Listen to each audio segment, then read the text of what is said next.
Friends, welcome back to Arunkali garden. இன்னைக்கு நம்ம இந்த வீடியோவில் எதை பற்றி பார்க்க போகிறோம்னா, நம்ம மாடி தோட்டத்துக்கு கொஞ்சம் புது வரவுகள் வாங்கியிருக்கோம். இது வந்து புளிச்சிக்காய்ன்னு சொல்லல, புளிச்ச நெல்லின்னு சொல்லுவாங்க. அது நல்லா புளிப்பாக இருக்கிறது தான் இது வாங்கியிருக்கோம். அது வந்து எவ்வளோ, 30 ருபீஸு. அதுக்கப்புறமா வந்து கத்தரிக்காய் செடி வாங்கியிருக்கோம். இது வந்து 20 ருபீஸு.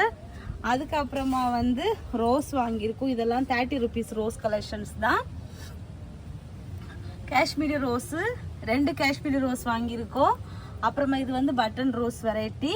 அதுக்கப்புறமா வந்து இது வந்து ஒயிட்டா பிங்கா என்னன்னு தெரியல, பிளான்ட் பார்க்க ரொம்ப அழகாக இருந்துச்சு. ஸோ அதனால பர்ச்சேஸ் பண்ணியிருக்கு.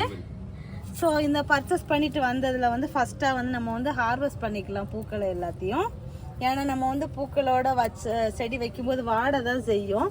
ஸோ அதனால் பூக்களை ஃபஸ்ட்டு ஹார்வெஸ்ட் பண்ணிவிட்டு, நம்ம தோட்டத்தில் வந்து நிறைய பாட்டு வந்து இப்போ செடியெல்லாம் காஞ்சி போய் இருக்குது. ஸோ வந்து நிறைய பாட்டு இருந்ததுனால இப்போ கொஞ்சம் ரோஸ் கலெக்ஷன்ஸ் வாங்கியிருக்கேன். ஸோ வந்து நம்ம வந்து இதை எல்லாத்தையும் வந்து பாட்டுக்கு மாற்றிட்டு அடுத்த அப்டேட் கொடுக்குறேன். எங்கள் வீட்டு புது வரவுகள் உங்களுக்கு பிடிச்சிருக்கா பிடிக்கலையா அப்படிங்கிறத கமெண்ட் பாக்ஸில் மறக்காமல் கமெண்ட் பண்ணுங்கள். நெக்ஸ்ட் இன்ட்ரெஸ்டிங்கான வீடியோவில் மீட் பண்ணலாம். அது வரைக்கும் பாய், ஹாப்பி கார்டனிங்.